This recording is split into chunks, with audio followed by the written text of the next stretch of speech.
This tutorial will show you how to add page numbers to PDF in Acrobat. This tutorial will be using Acrobat 11.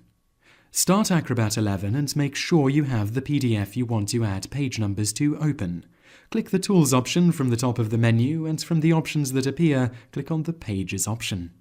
In this section, find the Header and Footer option and click on it. In the menu that pops up, click Add Header and Footer. A window will appear that will allow you to create a header or footer which can be a page number. Click the Insert Page Number button and you will see a number surrounded by symbols appear in the left header text box. Cut and paste this to another box if you want it somewhere else on the page. Here we are placing it at the right footer. Click OK. You will now see that on the pages of the PDF that page numbers have appeared, and that is how to add page numbers to PDF.